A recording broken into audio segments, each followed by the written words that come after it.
They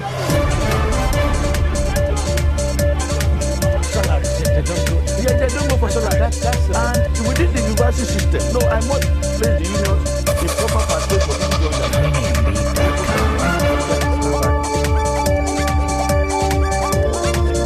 Hello and welcome to the program. Now, the Nigerian Senate is in the eye of the storm over its conduct on quite a number of issues. First is the ongoing trial of the Senate President, Senator Bukola Saraki, at the Code of Conduct Tribunal. Now, since the trial began, senators had come under scathing criticism for their ridiculous attitude of abandoning their jobs at the Senate any day the Senate President is to appear before the tribunal. They practically abandoned the Senate and joined the Senate President to the tribunal in what they call a show of solidarity. At one point, 81 of the country's 108 senators joined Saraki to the tribunal in a ridiculous show of solidarity. Of course, the reaction came under serious criticism, and before long, the number began to drop. But the Senate sank to a new low recently when it attempted to amend the act setting up, the Code of Conduct Bureau and Tribunal, ostensibly to correct an anomaly in the act, and also summoned the Code of Conduct Tribunal chairman to appear before the Senate Committee on Ethics and Privileges. Again, the action of the senators generated uproar in the public, with civil society group Socio-Economic Rights and Accountability Project, SERAP, saying the Senate has no power to summon the CCT Tribunal chairman, of course, and the planned amendment of the act as well, which quickly scaled through second reading and was almost becoming law, was criticized. Eventually, the senators bowed. They dropped the amendment, I should say, and of course, the invitation to the CCT chairman now to appear before the Senate Committee on Ethics. Let's now get the reaction of SERAP on this issue. I'm being joined on the line now from Makurdi by the Executive Director of the group, Adetokunbo Momuni. Mr. Momuni, thank you very much for joining us on the program. The Senate decided not to go ahead with the amendment of the Code of Conduct, the Act now setting up the Code of Conduct Bureau and Tribunal. And of course, they also dropped the invitation of the Code of Conduct Tribunal chairman now, who they initially summoned to appear before the Senate Committee on Ethics and Privileges. We want to get your reaction on that. Yeah, thank you, DEJI, for having me. Let me just say this as a background. The Senate has the power to make law only for the good order and peace of Nigeria. So it is within their power to also amend law if they think it is desirable. But as far as the amendment issues are concerned, the ethical and critical question is the timing of the attempted amendment and the manner in which it is being rushed. There are a lot of fundamental laws that will impact positively on Nigeria that have been with the legislators for so long. They are not seeing that one as important.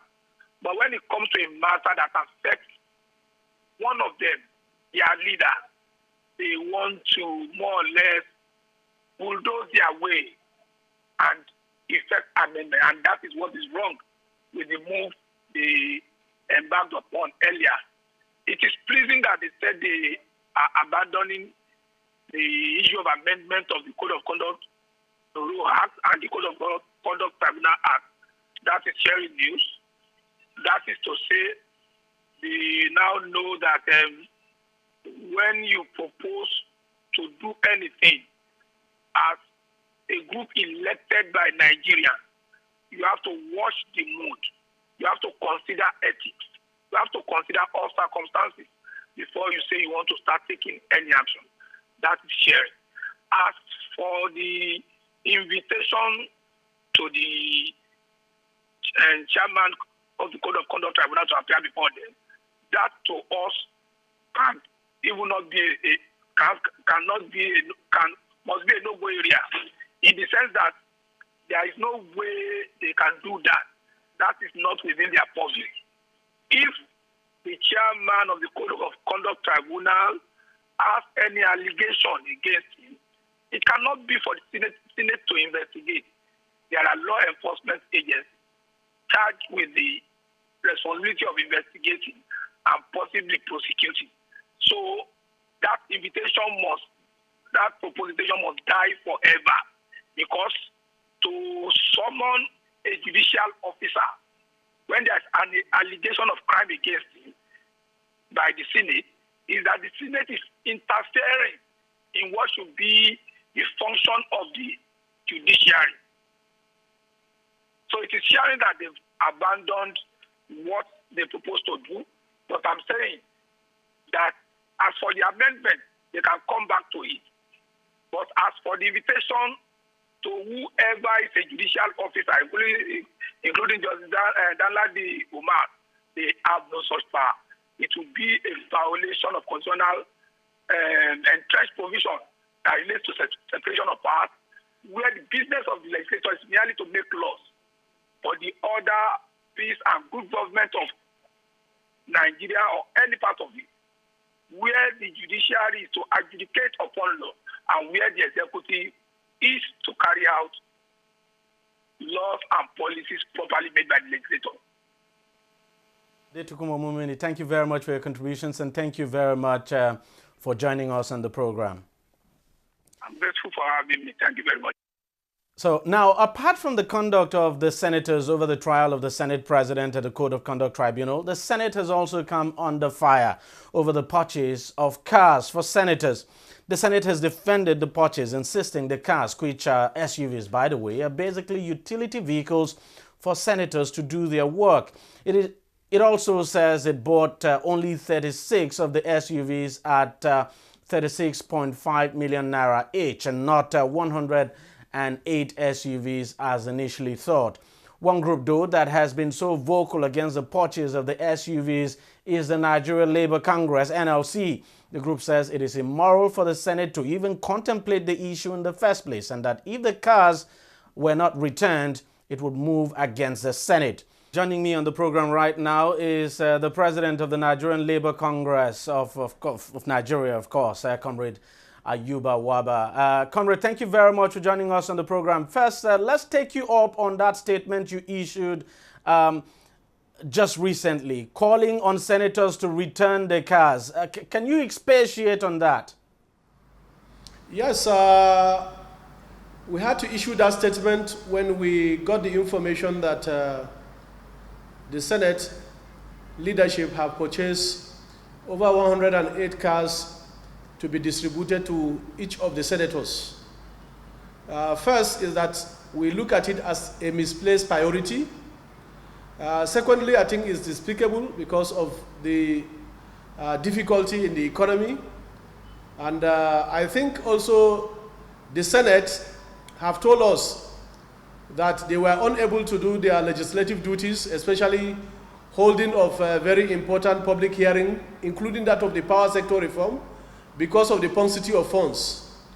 So clearly, it then tells us that this is a misplaced priority to try to then buy those vehicles, because we know that by the Revenue Mobilization and Fiscal Allocation Commission, clear provisions are made on how individual senators and members of the House of National Assembly can then get vehicles, the allowance being paid. There is no provision that the Senate leadership should purchase such vehicles and allocate to members. No, the provision is that it's monetized, and therefore the amount there is very fixed for each senator. There is a particular amount of money allocated, made available through the provision of due process and law, where they can then utilize this money for the purchase of their vehicles. But certainly what is happening now is that law is being undermined, and that is using outrageous amounts. We learned that each of the executive vehicles is going to cost about 35 million, and we thought that certainly in these very hard, difficult economic times, it's a misplaced priority. And we think that senators in their conscience, even if these vehicles are purchased, should return those vehicles so that they can be sold and the money can be used for a better purpose, including their constituencies.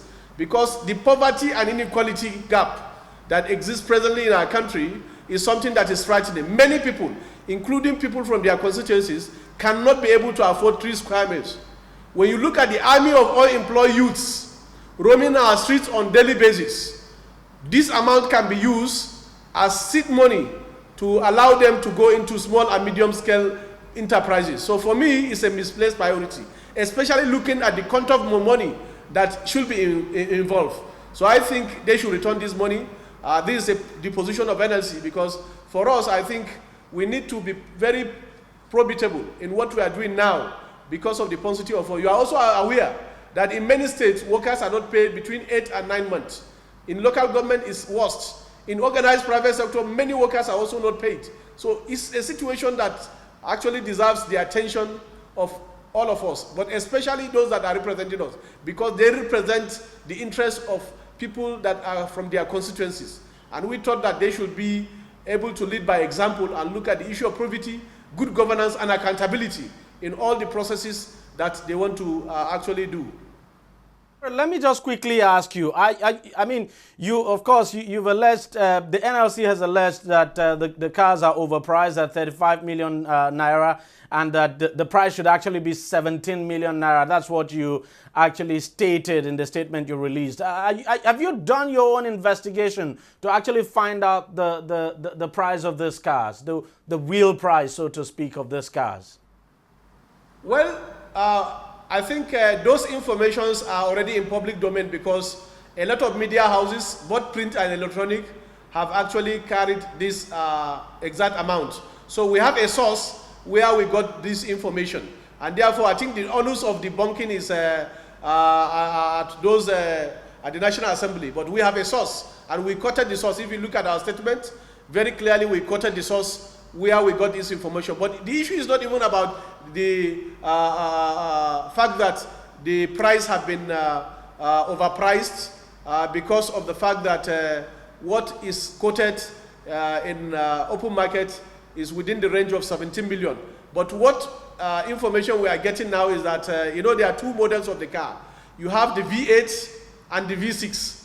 And we are told that they went for the exotic ones, that is the V8, which is almost the price we quoted. And I think that have not been disputed. So certainly there is a source that was used in arriving at that conclusion. But the point is even that in this very hard economic situation, where a lot of people cannot be able to afford 3 square meters, is it actually what is a priority? Is it also provided in the Revenue Mobilization and Fiscal Commission Act? Because the earning of public officers have actually been captured in the Revenue Mobilization and Fiscal Act. Because what we are told earlier is that these vehicles are going to be used for few committee members. But I think from what is now coming out, if we are buying 108 exotic cars, it then means that every senator is going to get 1, which means the issue of allocating few vehicles for the purposes of working of the committee is then ruled out. Because when you look at their number 109, it's only possibly the Senate President that will not benefit from that, because already there is a provision for his own. But if you look at it clearly, is that every senator will then benefit from this booty. So the question that arises is that in line with due process, rule of law, and the provision of the extant provision of the Revenue Mobilization and Fiscal Commission? Because the earning of every political officer have been structured in that law. Or is it also a jamboree that we want to now take advantage of Nigerian public and continue to act in a way and manner that portrays us as people that are not reasonable and people that cannot even think out of the box? So those are the challenges. Comrade, there is a challenge here. If those cars have been bought, as we're made to understand, and now you are asking the senators to return the cars, that would be difficult, wouldn't it? Well, I don't think it's bought from a source. And if it is purchased from a source, it's not also difficult to arrange how they can be returned. But the point we are making is that what is wrong should be seen as something that is wrong and cannot be justifiable. You don't patch what is wrong. However you patch it, it will actually entail that this thing is wrong. What we are saying is that if it is actually wrong, if it is not captured in the provision of Revenue Mobilization and Fiscal Commission Act for them to take this as benefit, that their entire package is monetized and is also tied to a particular amount, I think they should have the honor to return those vehicles and then use the money for a better purpose. But let us look at the argument of the senators. If they are saying, look, they need these cars to be able to carry out their legislative functions. For instance, oversight functions, constituency functions, and all of that. I mean, how else would you expect them to do carry out these functions, for instance, if they do not have the cars, as some of them have argued? Well, I have also argued and debunked that statement. The provision made in Revenue Mobilization and Fiscal Allocation Commission Act is to the effect that their accommodation, their transport, their total earning and allowances have been well captured in Revenue Mobilization and Fiscal Commission. So if this is out of the law, I think we should see it as something that is abnormal, and therefore they should see it from that light, because the justification that they needed that for committees certainly have been proven to be wrong. Is a worn-out argument that has been advanced. The clear issue there is that this is something that is new, is something that has been imported into the Senate, that every senator now will have to go. Because don't also forget, if you set a bad precedent today, it will then continue. So this is obviously a very bad precedent. This have never taken place. I have not seen in our status where this have taken place. And therefore, now that it has been made, is in public domain, I think also it's better for us to try to correct it once and for all and do what is right. To try to justify what is wrong, I think is not what we require now as a country. We should be very sober in an era where at least substantially our income, our revenue as a country have dwindled. Even to pay federal workers, federal government have to borrow about 600 billion monthly. I think that is not acceptable. So to try to justify what is not justifiable, I think we should try to run away from that, because what they are trying to do is to justify it. If you are looking for 100 reasons to try to justify, the reasons will be there, but it's whether these reasons are valid or not. And our argument is that those reasons are not valid anywhere. There is a provision by Revenue Mobilization and Fiscal Commission which guards whatever a public officer receives or a political office holder receives. We must be able to ensure that they are able to confirm with that. You can't create other rules and regulations that will now enhance your earning. You can't change the rule middle of the game. So this is the argument. So I think those justifications cannot stand where you have a superior argument, like the one we're advancing. You're absolutely correct, but I have to ask you one final question. You have threatened that if the senators fail to return these cars, they will face the wrath of the people. What will the NLC, for instance, do? And, you know, if the senators refused to heed your demand, if, for instance, they refuse to return these cars, and what would you do? Well, certainly you know the way we act, and certainly also Nigerians will not fold their arms and allow a situation where we degenerate to anarchy. There must be procedure. There must be respect for rule of law, and we must also respect the will of the people. Governance is about respect for the will of the people. They are there to serve our interests, not to serve their own interests. And if they are there to serve our interests, I think our interests should be paramount as a people. And therefore, it is obvious that Nigerians are going through very tough periods. Look at even the issue of the invitation to the CCT chair. You know that already there are issues about ongoing trial. Why should then be inviting the CCT chair and subjecting to humiliation? We are aware that they are invited him for. So we should allow this process to go seamlessly. If somebody stands on the point that he has the moral ground to try to respond to issues they are ready to testify and follow the processes of investigation, I think we should be able to do that, but not to change the rule like they want to do now, to change and amend the Code of Conduct Tribunal and Code of Conduct Bureau provisions just to suit certain interests. I think that will not go well for us, and we must be able to assert all of this. We shouldn't be sentimental with saying what is true. I think truth remains truth. Even when you bury it, after a while, truth will continue to remain truth. So I think we must have the thought as people, as an organization, as a country, to try to canvass around things that we think can be able to make our society to be a better society. So for us, I think it's very clear, we have made the point very clear, that where these issues are not sorted out, I think we will also not shy away from providing leadership to our members who are already on the ground, and a lot of Nigerians who are already on the ground and we are not afraid of falling. It is him that is on the top, that when he falls, possibly he will then have injury. But we are already on the ground, and you can see that we are no longer afraid of falling. So basically, we are going to engage the process through a very constructive dialogue, but also with the proviso that we will be able to do what is right. Comrade Robert, this is a very terrible time for Nigerian workers. There's no doubt about it. In most states, as you have mentioned, workers have not been paid for several months.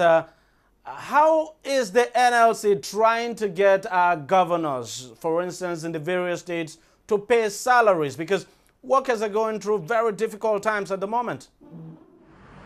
Well, the reality of it is that we must also understand the challenges from the perspective of the problem in the economy.